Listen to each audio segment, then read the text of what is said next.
Hello and Jai Hind student, welcome back to your own channel, Sir Tarun Rupani, exclusive channel for ICSE board student.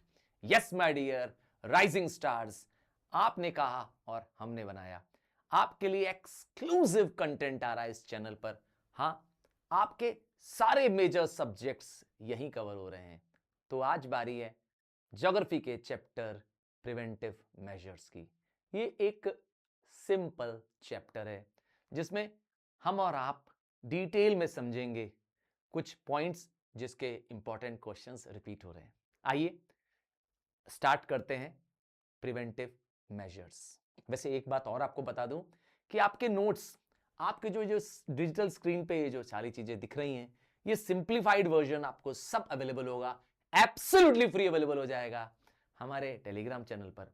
हाँ, अगर आप हमारे Telegram community का part नहीं है तो प्लीज आइए हमारे टेलीग्राम को ज्वाइन करिए। डिस्क्रिप्शन में हम टेलीग्राम का लिंक डाल दे रहे हैं, जरूर जाएं और ज्वाइन करें। और वैसे आप हमारा वेबसाइट यूज कर सकते हैं sirtarunrupani.com।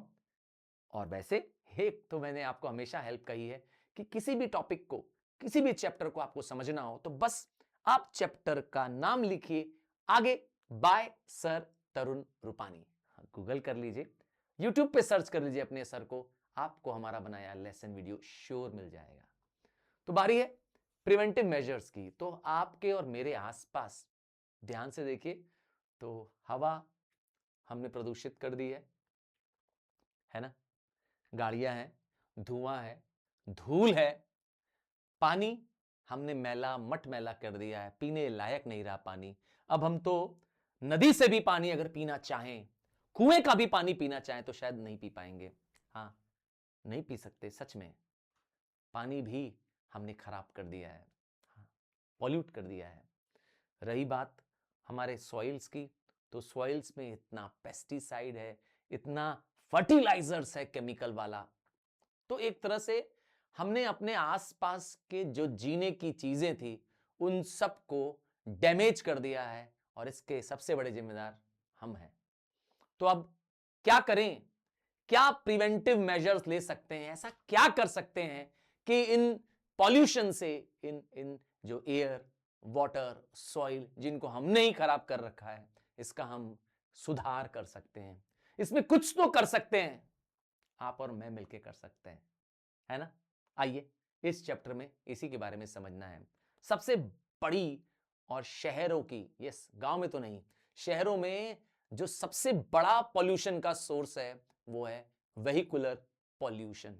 गाड़ियों से, व्हीकल से निकलता धुआं, दैट इज वेहिकुलर पॉल्यूशन। याद रखिएगा, मैं बात कर रहा हूं शहरों की, जहां हर घर पे एक नहीं, दो नहीं, तीन तीन, चार चार गाड़ियां हैं। आप बड़े शहरों में जाएंगे, शायद दिल्ली में हो अगर आप, और आप कोई बड़े मेट्रो टाउन में हो, हाँ बॉम्बे में हो, लखनऊ में हो, एक एक घर में दो दो तीन तीन कारें हैं। शायद आपके घर में, हाँ मैं तुमसे भी कह रहा हूं कि तुम्हारे घर में भी कम से कम दो, दो तीन गाड़ियां हैं। कोई एक आध मोटरसाइकिल होगी, एक आध कार भी होगी। हाँ, सच बताइए, आपके घर में भी है ना? क्या मुझे आप लिख के बता सकते हैं कि आपके पास कौन कौन सा व्हीकल है? मैं तुमसे इसलिए कह रहा हूं ताकि हम एक जजमेंट ले सकें कि क्या धरती और हवा प्रदूषित होगी कि नहीं होगी जब इतना पॉल्यूशन होगा। वैसे मैं आपको बता दूं, the single largest source of urban pollution is vehicles. हमारी गाड़ियां सबसे बड़ा सोर्स है। हाँ, मेरी भी है, मेरे भी है। आप मुझसे पूछेंगे कि सर आपके घर में कितनी गाड़ियां हैं, आप हमसे तो पूछ रहे हैं। मेरे घर में एक कार है और दो टू व्हीलर्स हैं। हाँ, तो मेरा परिवार भी तीन लोगों का ही है, नहीं चार लोगों का है, बेटी, बेटा और मैं और मेरी वाइफ। हाँ हाँ, तो हर परिवार में इस तरह से गाड़ियां बहुत सारी हैं। पहले शायद आने वाले इससे पहले के 10 साल, 15 साल पहले घरों में एक आध गाड़ियां हुआ करती थी, हम लोग साइकिल्स यूज करते थे, तो इतना पॉल्यूशन नहीं था। तो एयर पॉल्यूशन का सबसे बड़ा कारण है हमारी गाड़ियां, क्योंकि जो हम प्राइवेट व्हीकल्स यूज कर रहे हैं। अच्छा, गाड़ियां आई क्यों हम सबके पास? तो गाड़ियों का आने का कारण है कि लोगों की इनकम बढ़ी और ये गाड़ियां इजीली अवेलेबल हो गई, और हमने क्या कर रखा है, हर व्यक्ति ने अपनी जरूरत से ज्यादा, हाँ जरूरत से ज्यादा खरीदना शुरू कर दिया है, और हम पब्लिक ट्रांसपोर्ट का यूज नहीं कर रहे हैं। प्राइवेट ट्रांसपोर्ट यूज कर रहे हैं। कहीं भी जाना है, स्कूल जाना है, अपनी मोटरसाइकिल से जाएंगे।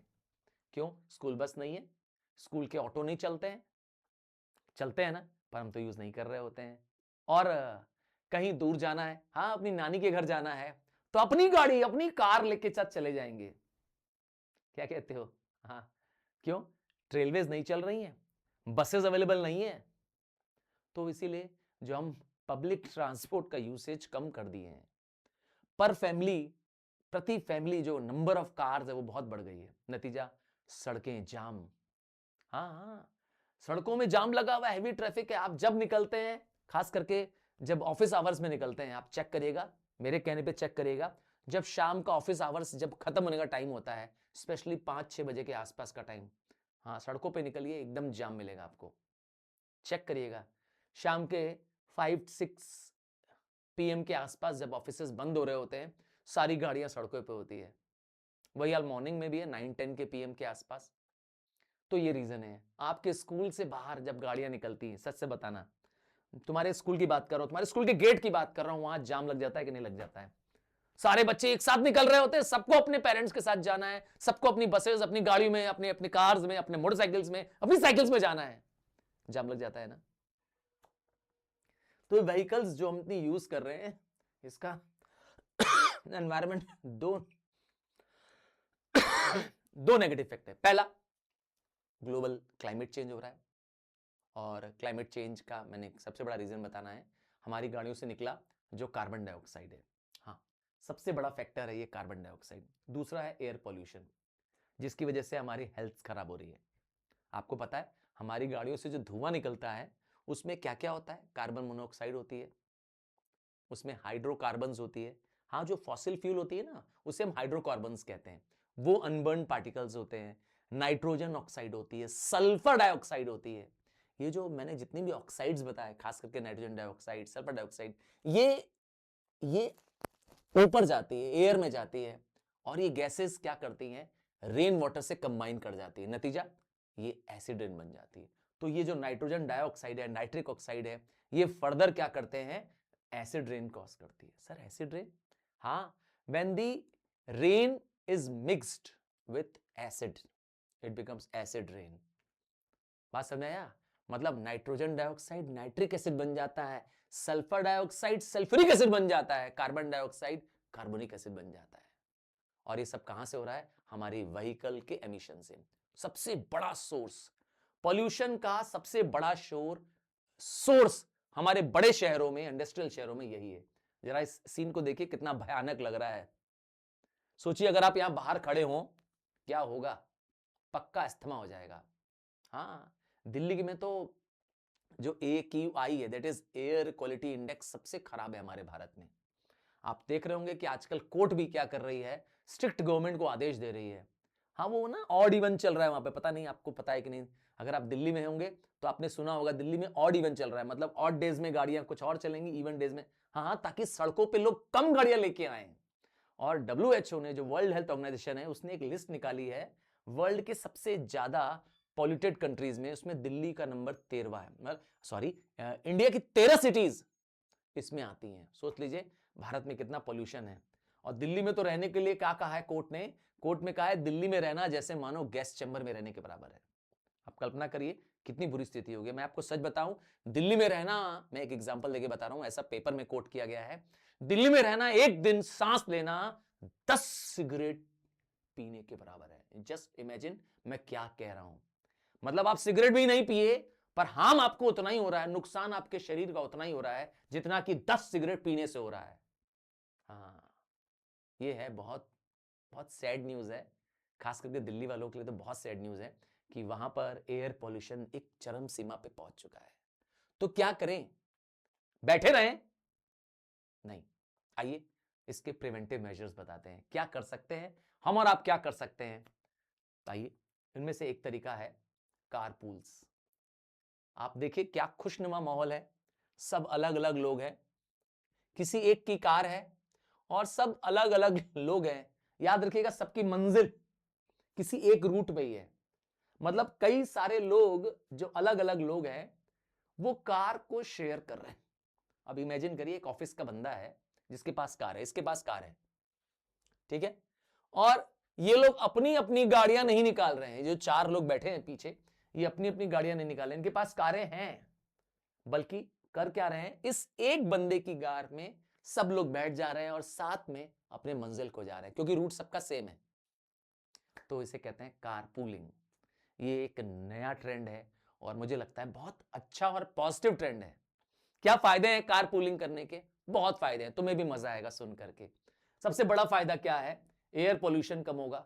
अरे भाई सीधी सी बात है, गाड़ियां कम निकलेंगी सड़कों पर तो पोल्यूशन कम होगा, सीधी सी बात है। और तो और, जब पैसों की बात करते हैं, सबके पैसों की बचत होने वाली है, क्योंकि हम अपनी गाड़ी नहीं निकाल रहे हैं तो हमें फ्यूल नहीं खर्चा करना है, और कार का मेंटेनेंस भी कम लगेगा। भाई कार में जब चलेगी, सड़कों पे चलेगी, घिसेगी, टायर्स घिसेंगे और समय समय पे जल्दी जल्दी सर्विसेज की जरूरत पड़ेगी, पैसे की ये बचत होगी। फ्यूल कॉस्ट में डीजल और पेट्रोल के प्राइसेस, क्योंकि हमें इसको फॉरेन कंट्री से बाय करना होता है, इंडिया में हमारी खुद की जो फ्यूल प्रोडक्शन है वो बहुत कम है। हम अपने देश का हार्डली 1/3 क्या कर रहे हैं, फ्यूल प्रोड्यूस कर पा रहे हैं। तो ये इंटरनेशनल करेंसी का बचत हो रहा है ना, देश का फाइनेंस स्ट्रांग बनेगा। और तो और ट्रैफिक कंजक्शन कम होगा, कम गाड़ियां रोड पे निकल रही है ना। 4 गाड़ियां निकलने की बजाय अगर एक कार निकली, किसी एक नई कार निकाली और 4 लोग उसमें चले गए, तो 3 गाड़ियां सड़कों से कम हो गई कि नहीं हो गई? ट्रैफिक कंजक्शन कम होगा। और क्या फायदा मिलेगा? आपका टाइम अच्छा बीतेगा। क्यों? क्योंकि जब आप साथ में ट्रेवल करेंगे तो उस ट्रेवल करते समय भाई कोई एक चलाएगा, बाकी तो बैठे रहेंगे, तो आप अपना मोबाइल चेक कर सकते हैं, अपने ईमेल्स चेक कर सकते हैं, न्यूज़पेपर रीड कर सकते हैं, सबसे अच्छा है आपस में गॉसिप कर सकते हैं, हम लोग सोशल हो सकते हैं। क्यों? काफी अच्छा टाइम बीतेगा, है कि नहीं है? आप बताइए, जब आप जर्नी में जाते हैं, कोई अच्छा कंपेनियन साथ में मिल जाता है, हाँ, कोई को पैसेंजर अच्छा मिल जाता है तो मजा ही आ जाता है। सेकंड मेथड है किस तरीके से हम प्रिवेंट कर सकते हैं इस एयर पॉल्यूशन को, तो वो है use of public transport, promotion of public transport. Public transport मतलब बसेस का यूज करना, ट्रैम का यूज करना, मेट्रो का यूज करना, या पब्लिक ट्रांसपोर्ट में कोई भी ऐसा ट्रांसपोर्ट सिस्टम जिसमें आम जनता सफर कर सकती है। हाँ, चाहे वो सिटी बस हो, मैंने बताया, पैसेंजर व्हीकल हो, मेट्रो ट्रेन हो। शहरों की बात करेंगे तो ये बहुत कॉमन है। बसेस में 90% ऑफ द पब्लिक ट्रेवल करती है। हाँ, मैं शहर की बात कर रहा हूं, बड़े शहर की बात कर रहा हूं। दिल्ली में जो बसेस चलती है, जो सरकार चलाती है, क्योंकि ज्यादातर बड़े शहरों में गवर्नमेंट खुद बस चलाती है। जैसे दिल्ली में डीटीसी की बस चलती है, हाँ, फुल फॉर्म है दिल्ली ट्रांसपोर्ट कॉर्पोरेशन। ये गवर्नमेंट बॉडी है, हाँ, गवर्नमेंट बॉडी है जिसका काम है ये डीटीसी बस चलाना। हाँ, यूपी में मुझसे पूछोगे, वाराणसी में पूछोगे तो उत्तर प्रदेश परिवहन निगम, हाँ, लिखा होता है बसेस पे। और बॉम्बे की बात करोगे तो बॉम्बे में बेस्ट की बसेस चलती हैं। बेस्ट का फुल फॉर्म है Brihan Mumbai electric supply and transport. हाँ, बेस्ट की बस, अक्सर डबल डेकर बसेस भी है बॉम्बे में। हाँ, तो ये एक अच्छा तरीका है बसेस में जाना, मतलब एक पब्लिक ट्रांसपोर्ट। मतलब आप अपनी प्राइवेट गाड़ियां ना यूज करिए, अपनी प्राइवेट मोटरसाइकिल ना करिए, अपने प्राइवेट कार मत ले जाइए, बल्कि पब्लिक ट्रांसपोर्ट जिसमें आम जनता बैठ सकती है, आपके साथ और को पैसेंजर्स बैठ के जा रहे हैं, उसका यूज करिए। जो बड़े शहर हैं, खास करके मुंबई जैसा, चेन्नई जैसा, जहां पॉपुलेशन बहुत ज्यादा है, वहां शहर बहुत बड़ा है। शहर इतना बड़ा है कि आप शहर के अंदर भी कई सारे एरियाज हैं, बहुत बड़ा शहर है। जैसे बॉम्बे, दिल्ली, कोलकाता, चेन्नई, अहमदाबाद, इन शहरों में सब अर्बन रेलवे स्टेशन भी हैं। इसका मतलब है शहर, जैसे मुंबई में वीटी है, नाम सुना है? हाँ, विक्टोरिया टर्मिनस। मुंबई में ठाणे है। बात समझ आ रहा है क्या? मुंबई के अंदर ही क्या है, कई सारे, लोखंड वाला है, नाम सुना है? तो इस तरह से क्या है, अलग अलग अलग अलग क्या है, सब अर्बन स्टेशन है। शहर बड़ा है, वहां पर एक स्टेशन से दूसरे स्टेशन में जाने के लिए डेमू या मेमू लगी हुई है, मतलब इलेक्ट्रिक गाड़ियां लगी हुई है। हाँ, तेज रफ्तार से चलने वाली गाड़ियां लगी हुई है with in the same town जाने के लिए, जो बड़े टाउन है। और आजकल तो नया कल्चर आ गया है, मेट्रो कल्चर आ गया। आप तो शायद जरूर मेट्रो में बैठे होंगे। क्या मेट्रो एसी गाड़ियां एकदम टाइम पे, एकदम लिमिटेड टाइम के अंदर आपके पास पहुंच जाती है मेट्रो स्टेशन पे, और फट से क्या होता है, अंदर घुस जाओ वरना दरवाजा बंद हो जाएगा। क्या आप किसी मेट्रो ट्रेन में बैठे हैं और बैठे हैं तो आप जरूर किसी न किसी मेट्रो शहर में रहते होंगे, खास करके इनमें से दिल्ली, मुंबई, कोलकाता, जयपुर, चेन्नई, गुड़गांव, कानपुर, लखनऊ। हाँ, इन सब शहरों में आ चुकी है और शायद आपके शहर में जहां अगर आई है तो मुझे नाम बताइएगा। हाँ, आप अपने शहर का नाम मुझे लिख करके कमेंट बॉक्स में बता सकते हैं कि आपके शहर में मेट्रो है, तो नाम लिखिए। ठीक है, अपने शहर का नाम लिखिए। बात कर रहे हैं क्या फायदा है इस मेट्रो का, इस बस का, इस पब्लिक सिस्टम ट्रांसपोर्ट का फायदा क्या है? बहुत फायदा है। हम अभी इतनी परेशानी, इतनी पॉल्यूशन, इतनी समस्याएं बता रहे थे, आइए उसका सलूशन है इसके अंदर। तो अब एनवायरमेंट को कम से कम डैमेज होगा। अरे भाई, पब्लिक ट्रांसपोर्ट मतलब एक गाड़ी निकलेगी, एक ट्रेन निकल रही है, एक मेट्रो गाड़ी निकल रही है, तो हजारों बसेस, हजारों कारें, हजारों मोटरसाइकिल्स नहीं निकलेगी सड़कों पर, तो उतना धुआं कम हुआ कि नहीं हुआ, है ना? तो एनवायरमेंट को नुकसान हम कम करेंगे और तो और फ्यूल कंजम्पशन कम होगा और इससे देश की विदेशी मुद्रा बचेगी। जितनी ज्यादा सड़कों पे गाड़ियां चलेंगी उतना पेट्रोल डीजल लगेगा और मैंने पहले ही बताया हम पेट्रोल डीजल बहुत इंपोर्ट करते हैं, तो इसको पैसा हमको फॉरेन करेंसी को डॉलर में देना पड़ता है। ये देश का बड़ा नुकसान होता है। पर मैंने कहा ना, अब फ्यूल कंजम्पशन कम होगा। मेट्रो तो पता ही है इलेक्ट्रिक पे चलती है और आजकल तो हम इलेक्ट्रिक बसेस भी बना रहे हैं। हाँ, बड़े शहरों पे इलेक्ट्रिक बसेस भी आ गई हैं। तो बचत करनी है हमें, ठीक है? देश को बचाना है ना। देश की तरक्की में बहुत बड़ा नुकसान है अगर हमारा सारा पैसा, हमारी सारी विदेशी मुद्रा क्या हो जाए, हाँ, डॉलर के रूप में, पाउंड के रूप में चली जाए बाहर, सिर्फ पेट्रोल्स के बिल देने के लिए। और क्या करता है, गाड़ियां कम चलेंगी तो नॉइस पोल्यूशन कम होगा, एयर पोल्यूशन कम होगा और सबसे बड़ी बात है, ये जो ट्रांसपोर्ट सिस्टम है पब्लिक वाले, वो इको फ्रेंडली भी होते हैं। मैंने बताया ना क्यों? क्योंकि ज्यादातर ये इलेक्ट्रिक्स पे चल रहे हैं, है ना? इनमें ज्यादा साउंड या ज्यादा हॉर्न नहीं बजाया जाता है, खास करके पब्लिक ट्रांसपोर्ट सिस्टम में। और तो और ये जब इंडिविजुअल हम गाड़ियां नहीं निकाल रहे हैं, प्राइवेट गाड़ियां जब नहीं निकाल रहे हैं, तो उसका रनिंग कॉस्ट, इसका फ्यूल कॉस्ट, इसका मेंटेनेंस कॉस्ट सब कम हो जाएगा। जितनी ज्यादा आप गाड़ियां निकालेंगे, जितनी गाड़ी आप चलाएंगे, उतना ज्यादा तेल खर्चा होगा, उतना फ्यूल कॉस्ट आपका जाएगा। तो आपका मेंटेनेंस कॉस्ट, फ्यूल कॉस्ट बचत हो रहा है। और सबसे बड़ी प्रॉब्लम आती है पार्किंग की। बड़े शहरों में तो बड़ी पूरी स्थिति है। दिल्ली में चांदनी चौक चले जाइए आप, क्यों, लखनऊ में अमीनाबाद चले जाइए, वो प्रयागराज में सिविल लाइंस चले जाइए, पार्किंग के लिए तो बहुत कम जगह बची है। हाँ, सच कह रहा हूं। जितने भी बनारस में आ जाइए तो दशाश्वमेध की तरफ आ जाइए, पार्किंग की तो जगह ही नहीं बची है। पार्किंग लॉट्स हैं, स्पेसेस हैं, पर फुल्ली बुक्ड हो जाते हैं। प्राइवेट पार्किंग के लिए स्पेसेस कम बच रही हैं। तो अब आप जब गाड़ी ही नहीं निकालेंगे, पब्लिक व्हीकल से जाएंगे, तो पार्किंग की आपकी समस्या ही नहीं है। पार्किंग के लिए पैसे भी देने पड़ते हैं भाई। और तो और शहर में कंजेशन कम होगा, ट्रैफिक जैम कम होंगे, कम गाड़ियां निकलेंगी ना, आपका ट्रेवलिंग टाइम बचेगा। मेट्रो कितना जल्दी पहुंचा देती है ना आजकल। अब आते हैं तीसरा, नो स्मोकिंग जोन। सबसे अच्छा तरीका है, क्या करिए, स्मोक न तो करिए और न तो करने दीजिए। सही सुन रहे हो। स्मोकिंग में होता क्या है, लोग जो धुआं इन ले लेते हैं जले हुए टोबैको का। सिगरेट में क्या होता है, सिगरेट में टोबैको, सिगरेट में क्या होता है, टोबैको होता है। बीड़ी आपने सुना है, सिगरेट, बीड़ी, पाइप पीते हैं, सिगार पीते हैं, इसके अंदर एक तरह का टोबैको होता है, तंबाकू होता है। उसके जलने का जो धुआं होता है, उसके अंदर होती है निकोटिन नाम का एक मटेरियल। क्या, निकोटिन नाम का मटेरियल होता है, वो हमारे दिमाग में जाता है और अगले 20 सेकंड के अंदर हमारी ब्रेथ से वो निकोटिन कहां चला जाता है, हमारे ऑक्सीजन में कंबाइन होकर के हमारे ब्रेन में चला जाता है।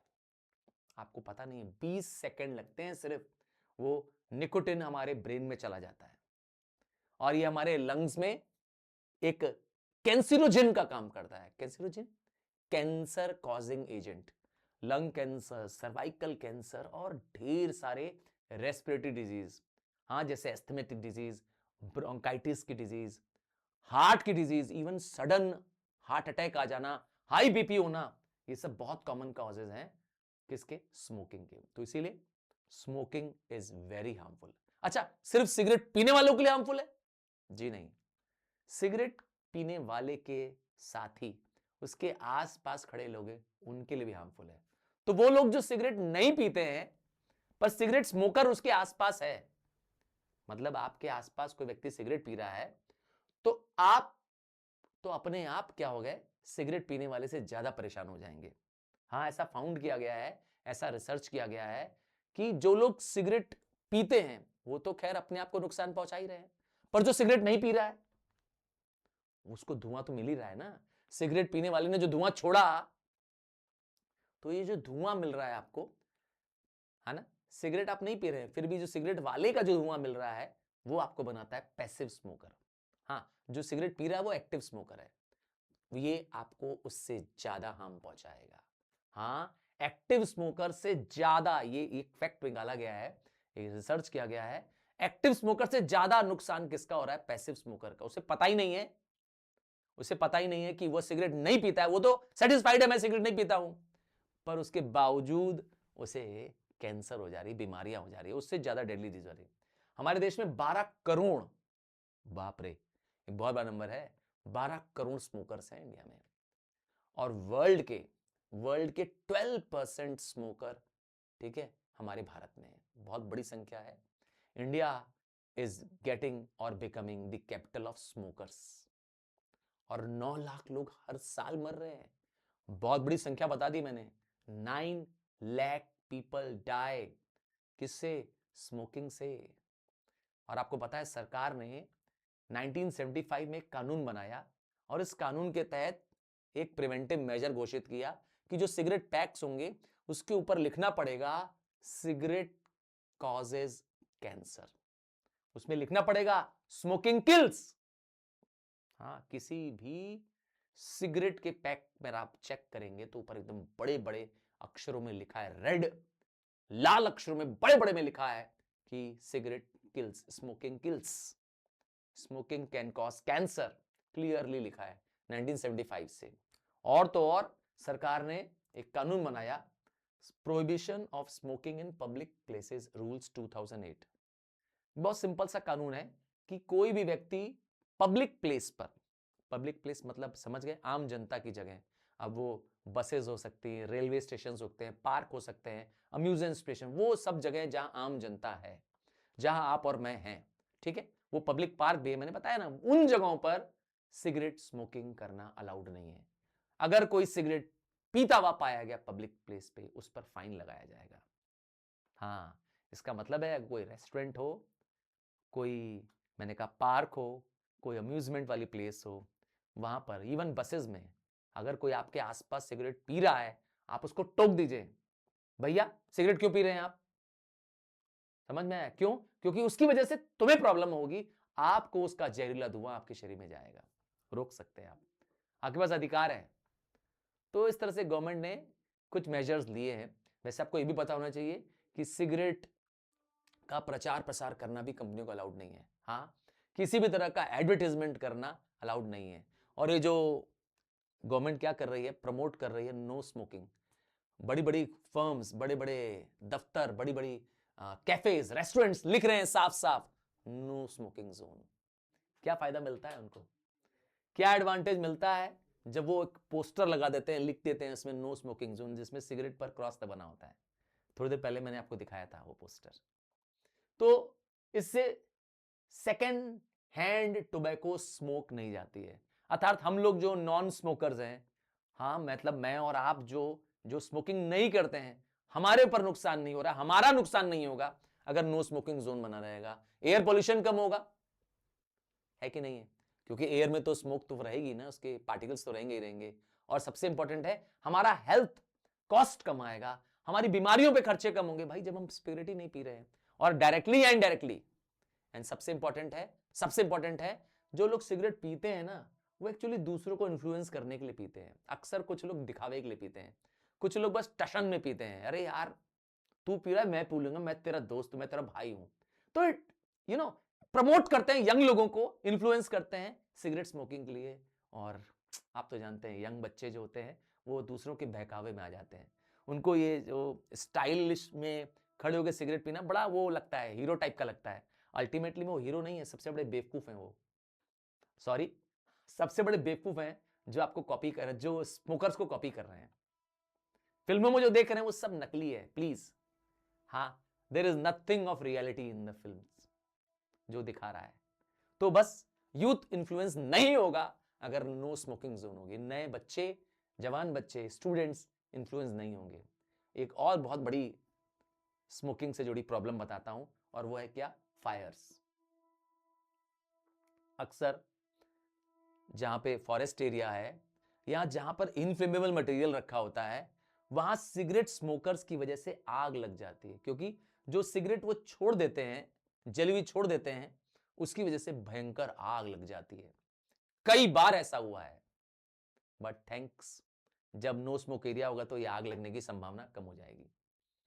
आइए एक और तरीका बताते हैं कैसे हम प्रिवेंट कर सकते हैं एयर पॉल्यूशन, कैसे प्रिवेंट कर सकते हैं ग्लोबल वार्मिंग, एसिड रेन्स, कैसे। और वो है फॉसिल फ्यूल्स का कम से कम यूज करें। पहली बात समझते हैं ये फॉसिल फ्यूल होता क्या है। Fossil dead remains of plant and animals buried millions of years ago, उसे कहते हैं फॉसिल्स। मतलब जो प्लांट्स, जो एनिमल्स लाखों साल पहले मर गए और धरती में बरीड हो गए, दफन हो गए, and under pressure, under heat, it became fossil fuels. हां, वो फ्यूल बन गए। आपको पता होना चाहिए हजारों लाखों साल पहले जो प्लांट्स हुआ करते थे, हां भाई, जंगल हुआ करता था ना धरती में, वो जब दफन हो गया, जब बरीड हो गया धरती के नीचे, तो वही आगे जाके कोल बन गया। और जो सी एनिमल्स थे, जो समुद्र में बड़े बड़े विशालकाय जीव थे, वेल से भी 100 टाइम्स बड़े बड़े विशालकाय जीव समुद्र में पहले पाए जाते थे, वो सब मर गए और वो दफन हो गए समुद्र के तल में। वहां बन गया पेट्रोलियम। सही सुन रहे हो? तो कोल एंड पेट्रोलियम, हां, या जो नेचुरल गैस है, ये ऐसे ही बनी है। हां, किससे? Extensive heat and pressure under the earth crust बनी। तो ये फॉसिल फ्यूल्स में होता क्या है? मैंने कहा ना, इन फॉसिल फ्यूल्स में दो ही पदार्थ मेन होता है, वो होता है कार्बन और हाइड्रोजन। दी कंटेन हाइड्रोकार्बन्स। वैसे वर्ल्ड का, मैं इंडिया की बात करता हूं, तो इंडिया का एक बड़ा मेजर फ्यूल सप्लाई जो है वो फॉसिल फ्यूल से आ रहा है। मैं भारत की बात कर रहा हूं। हमारे भारत की बात करेंगे तो हमारे देश में कोल एक बहुत इंपॉर्टेंट सोर्स ऑफ फ्यूल है। 28% हम आज भी, जो कहते हैं ना हमारी कमर्शियल एनर्जी, वो कोल से यूज कर रहे हैं। पेट्रोलियम 40% है, नेचुरल गैस 20% है। हाँ, मतलब बड़ी अमाउंट ऑफ एनर्जी। सर हम कहां यूज कर रहे हैं कोल? आपको पता होना चाहिए कि जो हम कोकिंग कोल है, खास करके इंडस्ट्रियल प्रोडक्शन में बहुत यूज कर रहे हैं। आपने बड़ी बड़ी चिमनियां देखी होंगी इंडस्ट्रीज के ऊपर। हाँ, उन चिमनियों के नीचे बड़ी बड़ी भट्टी जल रही है, बड़े बड़े फर्नेस जल रहे हैं, उस फर्नेस में कोल जा रहा है। आयरन एंड स्टील प्लांट में कोल चाहिए होता है। हाँ, कोल चाहिए होता है आयरन को स्मेल्ट करने के लिए। बात समझ में? तो कोल एक बहुत ही इंपॉर्टेंट क्या है? हाँ, हीटिंग या फ्यूल है। बात समझ में? कमर्शियल एनर्जी का बहुत बड़ा यूज है। और जो सीएनजी है, सीएनजी कंप्रेस्ड नेचुरल गैस, आजकल गाड़ियों में डल रही है ना, वो कार के फ्यूल के रूप में यूज हो रही है। हाँ हाँ, बड़ी पॉपुलर फ्यूल है आजकल। 20%। पेट्रोलियम, हाँ, इसी पेट्रोलियम से पेट्रोल बनता है, डीजल बनता है, नेफ्था बनता है, केरोसिन बनता है, एविएशन फ्यूल बनता है। जो आप वैसलीन लगाते हैं ना, हाँ हाँ, वैसलीन, पेट्रोलियम जेली, वो भी यही है। तो बहुत सारे प्रोडक्ट बनते हैं। प्लास्टिक भी one of the material made by the petroleum है। हाँ, प्लास्टिक के दाने बनते हैं। तो इसका मतलब है हम बहुत यूज कर रहे हैं इन फॉसिल फ्यूल्स को, पर फॉसिल फ्यूल्स हमारे एनवायरनमेंट को बहुत नुकसान पहुंचा रहे हैं, क्योंकि जब ये जलते हैं तो ये एयर पोल्यूशन कॉज करते हैं, ग्लोबल वार्मिंग करते हैं। एयर पोल्यूशन क्यों कॉज करते हैं मैंने बता दिया। फॉसिल फ्यूल्स में कार्बन होता है, जब ये बर्न करते हैं तो कार्बन डाइऑक्साइड रिलीज करते हैं। कार्बन डाइऑक्साइड रिलीज करेंगे तो कार्बन डाइऑक्साइड एक ग्रीन हाउस गैस है, जिसकी वजह से ग्लोबल वार्मिंग होगी, हमारी धरती का टेम्परेचर बढ़ रहा है। सल्फर डाइऑक्साइड निकलता है इन फॉसिल फ्यूल से। सल्फर डाइऑक्साइड आकर के एसिड रेन कॉज करती है, मैंने कहा था सल्फ्यूरिक एसिड बन जाती है। अब जब एसिड रेन होगी तो क्रॉप्स डैमेज हो जाएंगे, वाटर बॉडीज डैमेज हो जाएगी, और सबसे इंपॉर्टेंट हमारे मॉन्यूमेंट्स खराब हो जाएंगे, खास करके पुराना जो मैंने कहा हिस्टोरिकल मॉन्यूमेंट्स है। ठीक है? और क्या नुकसान है पॉल्यूशन से? Asthma, chronic obstructive pulmonary disease, हाँ, लंग की डिजीज हो रही है, जैसे ब्रोंकाइटिस हो रही है, और तो और लंग कैंसर तक का भी खतरा है। तो अब जरूरत है क्या करने की? इन फॉसिल फ्यूल्स को बंद करने की। वैसे आपको बता दूं, आने वाले, जिस तेजी से हम कोल्स का यूज कर रहे हैं, आने वाले 200 साल के अंदर धरती से सारा कोल हम जला चुके होंगे। इतना इंसान लालची हो चुका है ना जल्दी है, हाय हाय मची हुई है। वही हाल क्रूड ऑयल्स का, पेट्रोलियम का भी है, शायद 50 साल चलेगा बस। मतलब जब तक तुम बूढ़े होगे, तुम्हारे लिए कह रहा हूं, हाँ, जब तक हमारे राइजिंग स्टार्स, जब तक तुम बूढ़े होगे, हो सकता है तुम दादा दादी बन जाओ, हाँ हाँ, तब तक सुनोगे कि अरे, कि एक पेट्रोलियम या पेट्रोल नाम का कोई वस्तु होती थी, वो दुनिया से खत्म हो गई है। सही कह रहा हूं, सच कह रहा हूं, आने वाले समय में खत्म हो जाएगा, वो क्रूड ऑयल गायब हो जाएगा दुनिया से। जितनी तेजी से हम कंज्यूम कर रहे हैं ना, क्योंकि इसको बनने में मिलियंस ऑफ ईयर लगता है, जलाने में तो ज्यादा समय नहीं लगता है ना, समझ रहे हो, बनने में लाखों साल लगे थे इसको। तो इसका मतलब इसका तोड़ क्या है? क्या हम अल्टरनेटिव एनर्जी सोर्सेज नहीं यूज कर सकते? मतलब नॉन कन्वेंशनल सोर्सेज नहीं यूज कर सकते? क्यों हम सोलर एनर्जी नहीं यूज कर सकते? आजकल सोलर पैनल्स कितने कॉमन है, लोग घरों पे सोलर सोलर पैनल्स लगवा रहे हैं, जिससे सोलर इलेक्ट्रिसिटी का मजा ले रहे हैं, बिजली का बिल भी कम आ रहा है। और क्या कर सकते हैं? विंडमिल्स लगवा सकते हैं। हाँ भाई, एक बार लगने का इंस्टॉलेशन कॉस्ट है, उसके बाद तो बिजली हवा से ही पैदा हो रही है। तो ऐसे ही हम क्या कर सकते हैं, ऐसे रिसोर्सेज का यूज करें पावर के लिए, एनर्जी के लिए, जो रिन्यूएबल हो, जो इको फ्रेंडली हो, और सबसे इंपॉर्टेंट है जो लॉन्ग लास्टिंग, कभी ना खत्म होने वाला हो। हाँ, सन कहां खत्म होने वाला है, सोलर एनर्जी कहां खत्म होने, विंड एनर्जी कहां खत्म होने वाली है, उसका यूज करना चाहिए। यह है तरीका फॉसिल फ्यूल से धीरे धीरे बचने का। हाँ, रातों रात तो नहीं खत्म कर पाएंगे फॉसिल फ्यूल, देखिए, पर आप देखिए धीरे धीरे इलेक्ट्रिक गाड़ियां आ गई हैं। हाँ, इलेक्ट्रिक गाड़ियां आ गई है ना, मत डलवाओ पेट्रोल, इलेक्ट्रिक वाली गाड़ी ले लो। तो ये तरीके हैं। बात करेंगे एनर्जी बचाने की, तो अब एक तरीका ये भी है कि हमें फॉसिल फ्यूल्स जो कि सबसे मेन सोर्स हैं, मैंने पहले ही बताया कोल पेट्रोलियम मेन सोर्स हैं, तो हम इनका यूसेज स्लो कर सकते हैं। और जैसे एग्जांपल इसमें एक और भी है कि क्या हम इनके साथ नॉन क्वेश्चन एनर्जी यूज करते हैं? मैंने कहा जरूर है, यूज कर सकते हैं। जैसे मैंने बताया सोलर एनर्जी, विंड एनर्जी का यूज कर सकते हैं, ठीक है। हाइड्रो इलेक्ट्रिक पावर उनमें से एक एग्जांपल अच्छा है। बट बस गड़बड़ यह है कि अगर हम ह्यूज डैम्स बनाते हैं तो उससे इकोलॉजिकल डिसऑर्डर हो जाता है, लार्ज पॉपुलेशन को डिस्प्लेसमेंट करना जाता है, एक बड़ा एरिया सबमर्ज हो जाता है, डूब जाता है। हाँ, अर्थक्वेक आने का खतरा बढ़ जाता है लार्ज डैम बनाने से। तो अब तरीका क्या है, हमें एनर्जी बचाने के लिए कुछ तरीके हैं, कुछ एग्जांपल हैं, कुछ लेमन एग्जांपल से आप क्या यूज करते हैं ये भी आप मुझे बता सकते हैं। जैसे मैं आपको कहूं कि अब एलईडी बल्ब्स यूज करिए, सीएफएल बल्ब यूज करिए, है ना, ज्यादातर हो सके, क्योंकि पहले जो बल्ब्स होते थे वो इनकैंडेसेंट बल्ब होते थे, वो बहुत हाई एनर्जी वाले थे। ट्यूबलाइट्स भी वैसे ही वाली आ गई हैं, हाँ, एलईडी ट्यूबलाइट्स आ गई हैं। और तो और जो इक्विपमेंट्स हैं, लाइट्स है, जब जरूरत ना हो प्लीज बंद कर दीजिए, प्लग निकाल दीजिए, अनप्लग कर दीजिए। और तो और अपने घरों में हम लोग को एनर्जी स्टार लेवल, जिसमें 5 स्टार एनर्जी वाला प्रोडक्ट हो, आपका एसी जो हो उसमें 5 स्टार एनर्जी लेवल लगाओ। हाँ, देखिएगा उसमें 5 स्टार बने होंगे, तो जितना ज्यादा स्टार होगा उतना वो एनर्जी एफिशिएंट डिवाइस है, उतनी कम बिजली वो खाएगा, ठीक है। और क्या कर सकते हैं, use low flow shower head, ताकि हम कम पानी वेस्टेज करें। और क्या करें, अपने घर को इंसुलेटेड रखें, ज्यादा हीट ज्यादा कूल क्या करें, बस से बचाएं अपने आप को। जैसे एग्जांपल दे रहा है, बड़ा अच्छा एग्जांपल दे रहा है कि गर्मियों में हम क्या करते हैं, गर्मियों में हम एसी फुल ऑन कर देते हैं, एकदम लो टेम्परेचर में कर देते हैं, 15 डिग्री 16 डिग्री, हाँ 16 डिग्री तो कर ही लेते हैं लोग आजकल। तो इतना लो टेम्परेचर करने से क्या होता है, एसी बहुत एनर्जी खाता है, और हम फिर मोटे से कंबल भी पहन लेते हैं ऊपर से, तो क्या फायदा हुआ, इतनी मोटी कंबल पहनने का फायदा ही क्या हुआ, ठीक है। और यहां तो गर्मी में क्या होता है, सर्दी में क्या होता है, हम रूम हीटर्स यूज कर देते हैं, और फिर क्या करते हैं, एक्स्ट्रा ब्लैंकेट कंबल क्यों ना ले लो, स्वेटर क्यों ना ले लो, इससे अच्छा तो मतलब हमारे पास खुद के क्या होने चाहिए, तरीके होने चाहिए जिससे हम एनर्जी सेव करें। आता है ऑर्गेनिक फार्मिंग, आजकल बहुत कहते हैं ना ट्रेंडिंग शब्द है ऑर्गेनिक। जैसे हम ऑर्गेनिक की बात करते हैं, something which contains, something which uses natural, something which contains life, जिसमें जीवन से जुड़ी चीजें हो, उसे कहते हैं ऑर्गेनिक।